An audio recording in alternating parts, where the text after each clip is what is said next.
أمر الله فلا تستعجلون سبحانه وتعالى عما يشركون ينزل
الحمد لله نحمده ونستعينه ونستغفره ونعوذ بالله من شرور انفسنا ومن سيئات اعمالنا من يهده الله فلا مضل له ومن يضلل فلا هادي له اشهد ان لا اله الا الله وحده لا شريك له واشهد ان محمدا عبده ورسوله لا اله الا بعده. قال الله تعالى في كتابه الكريم: أعوذ بالله من الشيطان الرجيم. يا أيها الذين آمنوا اتقوا الله حق تقاته به ولا تموتن إلا وأنتم مسلمون يا أيها الناس اتقوا ربكم الذي خلقكم من نفس واحدة وخلق منها زوجها وبث منهما رجالا كثيرا ونساء واتقوا الله الذي تساءلون به والأرحام إن الله كان عليكم رقيبا يا أيها الذين آمنوا اتقوا الله وقولوا قولا سديدا يصلح لكم أعمالكم ويغفر لكم ذنوبكم ومن يطع الله ورسوله فقد فاز فوزا عظيما أما بعد فإن أصدق الحديث كتاب الله وخير الهدي هدي محمد صلى الله عليه وسلم وشر الأمور محدثاتها فإن كل محدثات بدعة وكل بدعة ضلالة وكل ضلالة في النار. Ma'asyiral muslimin rahimani wa rahimakumullah. Alhamdulillah, kita panjatkan puji dan syukur kepada Allah Subhanahu wa taala pada kesempatan yang mulia ini, pada hari yang mulia ini, hari Jumat yang diberkahi oleh Allah Subhanahu wa taala, yang menjadi penghulu dari hari-hari yang lain sehingga kita bisa melaksanakan ibadah apapun di hari Jumat. InsyaAllah ta'ala semuanya akan diberkati, semuanya akan diberikan pahala oleh Allah Subhanahu wa ta'ala. Tidak lupa juga kita berikan sholawat dan salam, menyampaikan semoga sholawat dan salam tercurah limpahkan kepada baginda Rasulullah sallallahu alaihi wasallam. Nah, dengan diutusnya baginda Rasulullah sallallahu alaihi wasallam ke dunia ini, kita menjadi umat yang paling utama, umat yang paling diprioritaskan oleh Allah Subhanahu wa taala, menjadi umat yang pertama yang akan mengetuk pintu surga, umat yang dijamin oleh Allah Subhanahu wa taala ketika mengikuti petunjuk Rasulullah SAW, maka kita akan diberikan syafaat, diberikan bantuan, diberikan ridho untuk mendapatkan keringanan-keringanan nanti di akhirat kelak. Amin amin ya rabbal alamin. Para hadirin sekalian Allah Subhanahu wa taala, mengingat di hari Jumat ini berbagai macam keutamaan.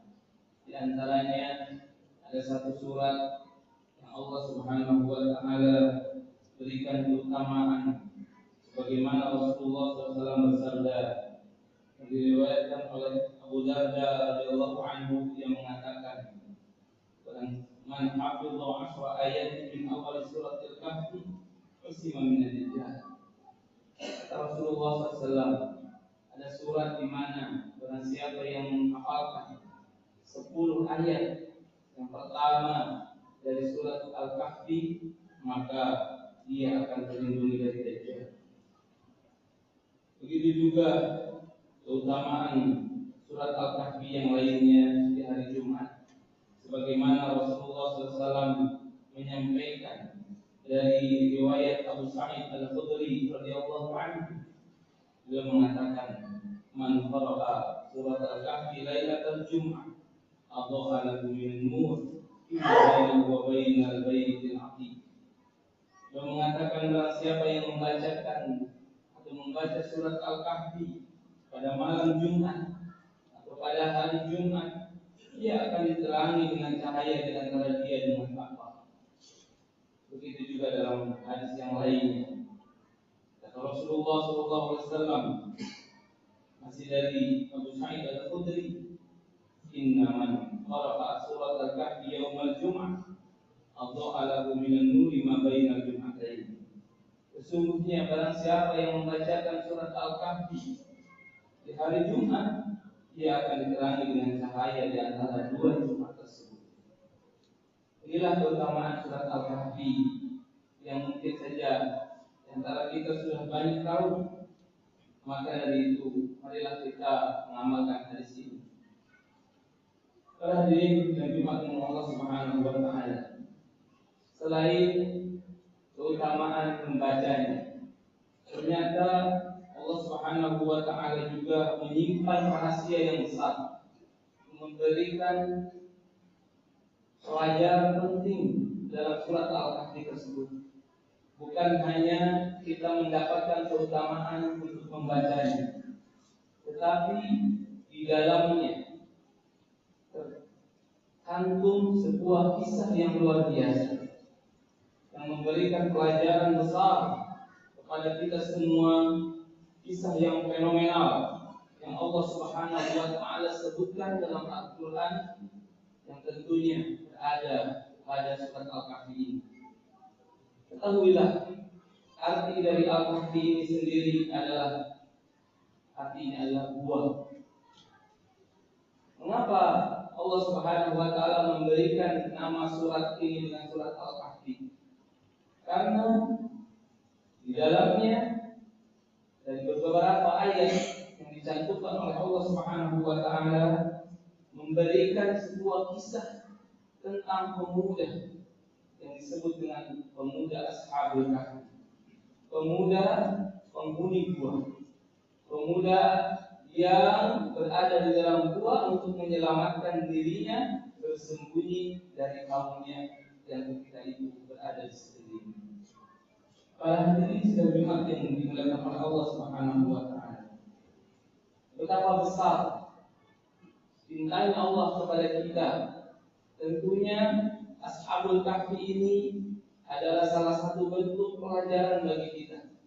Begitu juga pelajaran bagi orang-orang Quraisy, orang-orang Yahudi ketika itu, di mana Rasulullah SAW diuji dengan pertanyaan tentang sebuah kisah yang sudah lama, kisah yang terkenal di kalangan Yahudi, di kalangan Nasrani, di kalangan para pemuka agama ketika itu, di mana Rasulullah SAW yang mengaku sebagai Nabi, mengaku sebagai Rasul, harus mengetahui kisah ini, karena kisah ini sangat terkenal di kalangan mereka. Di antara yang mereka tanyakan adalah kisah Zulkarnain. Di antara yang mereka tanyakan adalah tentang ruh. Dan yang sekarang kita akan bahas adalah kisah tentang Ashabul Kahfi. Mengapa ditanyakan? Ternyata di kitab-kitab mereka, di kitab-kitab orang Quraisy, orang Yahudi dan Nasrani, ini adalah kisah yang fenomenal yang tidak akan bisa menjawab dengan detail kecuali mendapatkan kabar, mendapatkan wahyu dari Allah Subhanahu wa taala, dari Tuhan semesta alam, dari Zat yang Maha mengatur dan memberikan wahyu kepada nabi-nabi dan rasul sebelumnya. Jika Nabi Muhammad SAW bisa menjawabnya, bisa menerangkannya, maka berarti Muhammad adalah benar Nabiullah, Rasulullah Sallallahu Alaihi Wasallam. Dan memang benar Allah berikan wahyu kepada Nabi kita Muhammad Sallallahu Alaihi Wasallam menerangkan tentang Ashabul Kahfi, di mana Ashabul Kahfi ini adalah para pemuda yang diselamatkan oleh Allah Subhanahu wa taala di dalam gua. Para hadirin dan Jumat yang Allah Subhanahu wa taala, mengapa pemuda ini harus bersembunyi? Mengapa pemuda ini harus menyendiri? Mereka bersama-sama untuk bersembunyi dalam gua. Ternyata kisah mereka disampaikan oleh para mufassirin, para ahli tafsir, di antaranya oleh Imam Ibnu Katsir rahimahullah taala, ketika mereka berada pada kondisi di mana syahwat dan syubhat itu sangat menggoda mereka. Mereka berada pada satu kaum di mana kaum tersebut benar-benar kemaksiatan menjalan merajalela, kesyirikan mengakar kuat, sampai-sampai pelaku kemaksiatan dan kesyirikan itu selalu bahkan mengajak manusia yang lainnya untuk mengikuti mereka.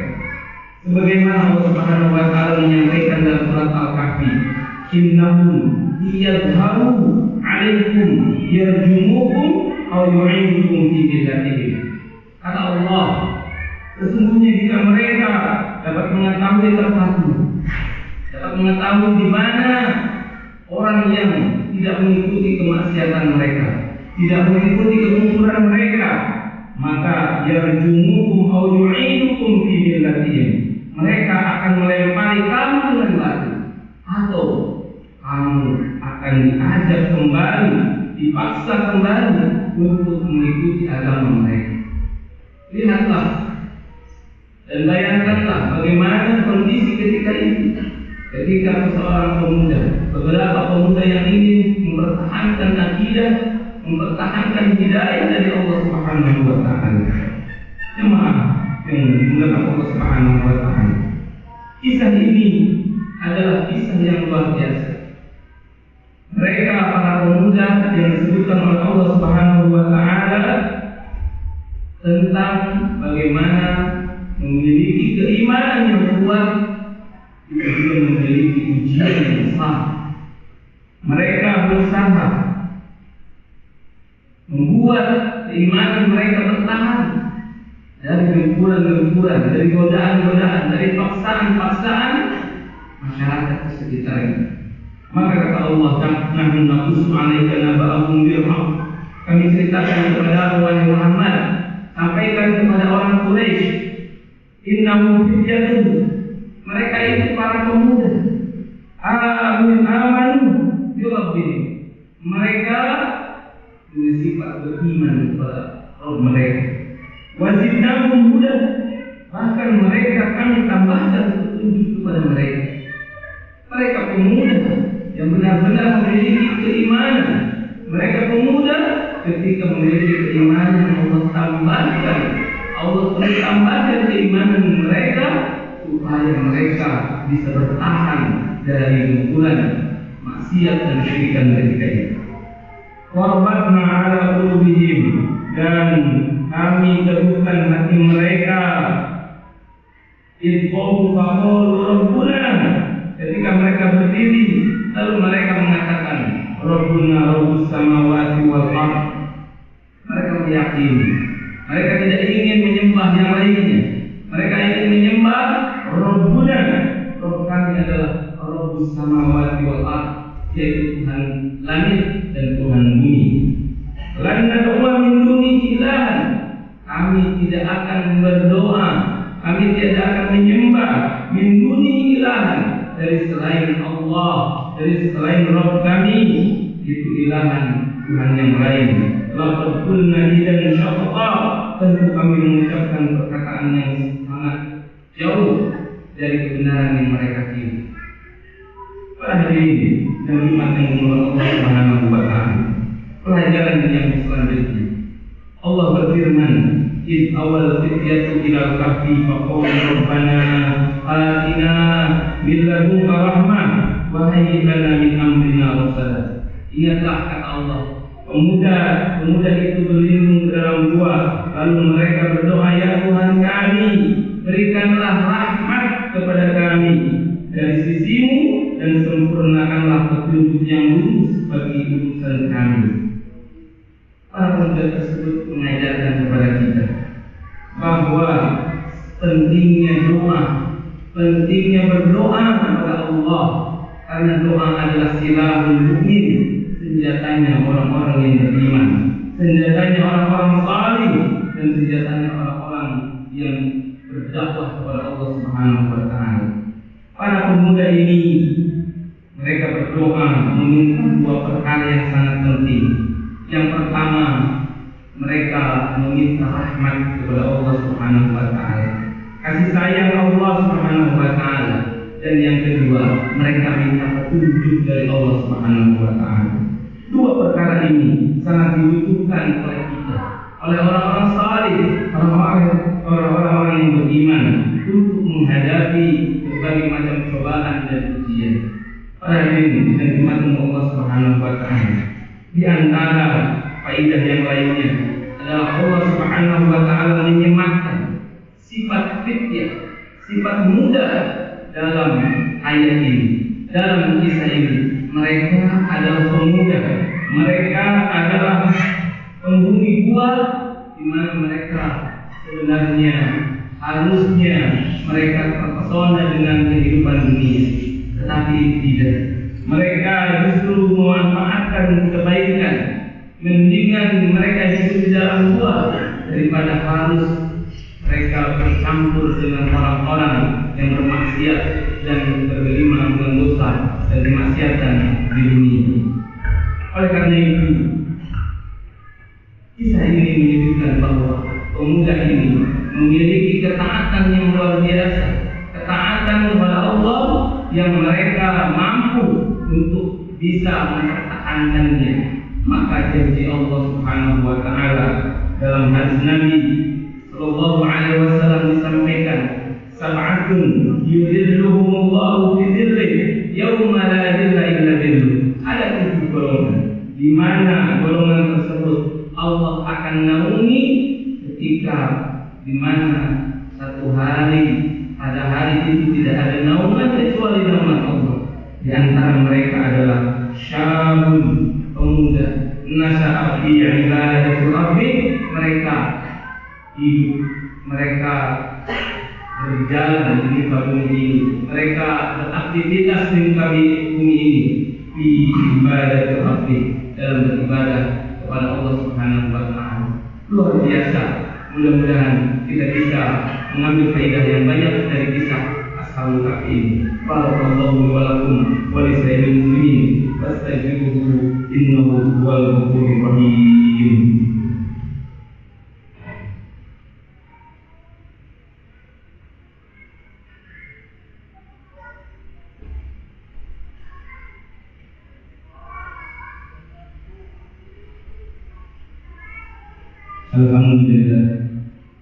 Alhamdulillah rabbil alamin, wa bihi nasta'inu ala umuri dunya waddin.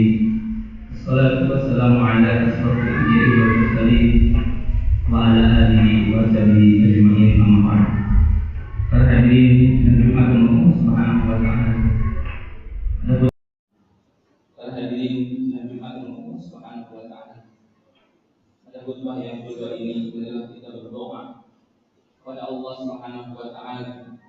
Mudah-mudahan Allah senantiasa menjaga kita, menjaga pemuda-pemuda kaum muslimin generasi yang kita sekarang ada. Mudah-mudahan Allah menjaga seluruh anak-anak kita, generasi penerus kita, dari terjatuh ke dalam jurang fitnah, menjaga mereka dari kesyirikan, kemaksiatan, dan hal-hal yang tidak bermanfaat. Semoga Allah Subhanahu wa taala jadikan para pemuda kaum muslimin pada saat ini memiliki keimanan layaknya keimanan yang dimiliki oleh para Ashabul Kahfi, para pemuda penghuni gua tersebut. Itu yang bisa disampaikan pada kesempatan ini. Mudah-mudahan ada guna dan manfaatnya, terutama bagi yang menyampaikan dan menjaga kita semua. Sallallahu alaihi Muhammadin wa ala alihi wa sahbihi ajmain. Akhiru da'wana alhamdulillahi rabbil alamin. Inna Allaha wa malaikatahu yusholluna 'alan nabi. Ya ayyuhalladzina amanu shallu 'alaihi wa sallimu taslima. Allahumma ighfir lil muslimina wal muslimat wal mu'minina wal mu'minat al ahya'i minhum wal amwat innaka sami'un qaribun mujibud da'wat. Ya qadiyal hajat Rabbana la tuzigh qulubana ba'da idh hadaytana wa hab lana min ladunka rahmah innaka antal wahhab. Rabbana hab lana min azwajina wa dhurriyyatina qurrata a'yun waj'alna lil muttaqina imama. Rabbana atina fid dunya hasanah wa fil akhirati hasanah wa qina adzabannar. Subhanaka rabbil izzati amma yasifun wa salamun alal mursalin walhamdulillahi rabbil alamin.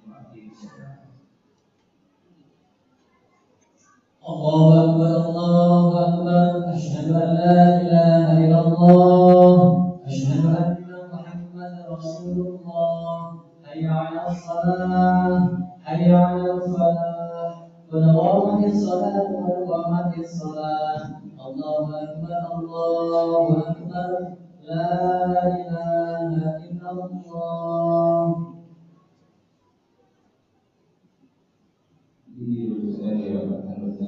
Silakan penuhi dulu sok yang paling depan terlebih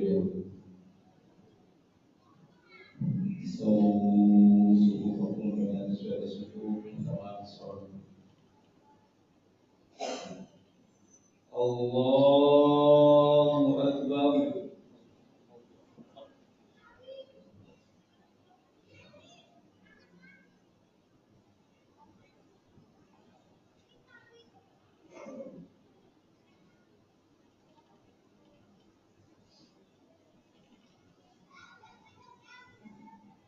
بسم الله الرحمن الرحيم. الحمد لله رب العالمين الرحمن الرحيم مالك يوم الدين إياك نعبد وإياك نستعين اهدنا الصراط المستقيم صراط الذين أنعمت عليهم غير المغضوب عليهم ولا الضالين.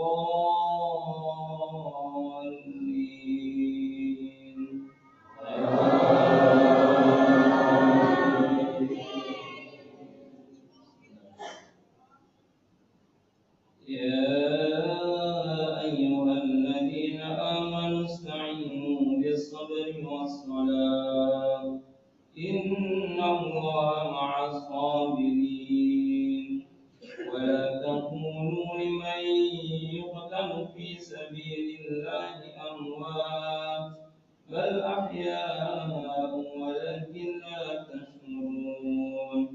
ولنبلونكم بشيء من الخوف والجوع ونقص من الأموال والأنفس والثمرات وبشر الصابرين الذين إذا أصابتهم مصيبة قالوا إنا لله وإنا إليه راجعون أولئك عليهم صلوات من ربهم ورحمة وأولئك هم المهتدون. الله أكبر.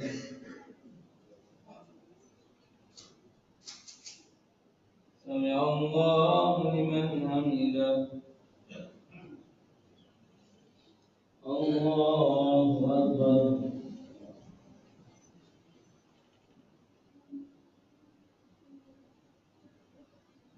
الله أكبر.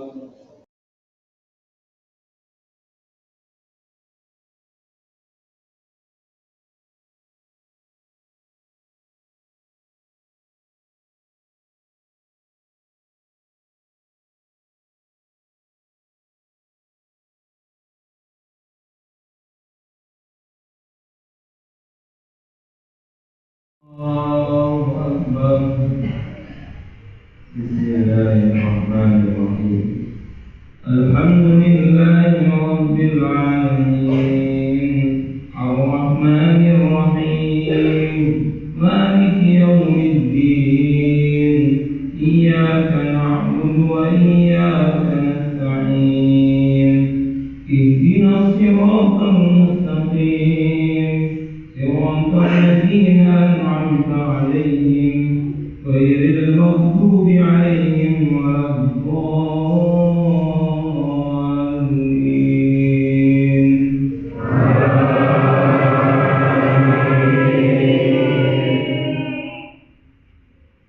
لا يكلف الله نفسا إلا وسعها لها ما كسبت وعليها ما اكتسبت ربنا لا تؤاخذنا إن نسينا أو أخطأنا ربنا ولا تحمل علينا إصرا كما حملته على الذين من قبلنا ربنا ولا تحملنا ما لا طاقة لنا به واعف عنا واغفر لنا وارحمنا أنت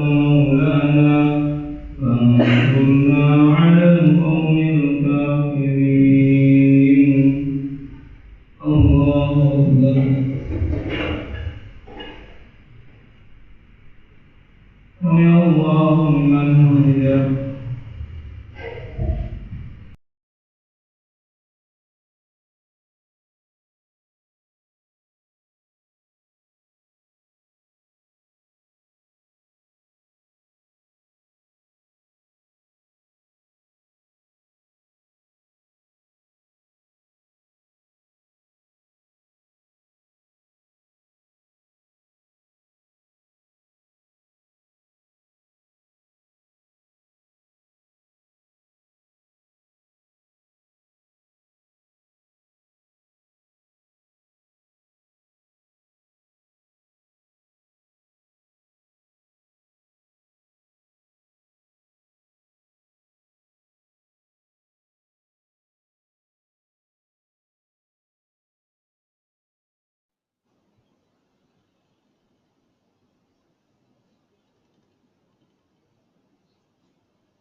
Assalamualaikum warahmatullahi. Assalamualaikum.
Iya.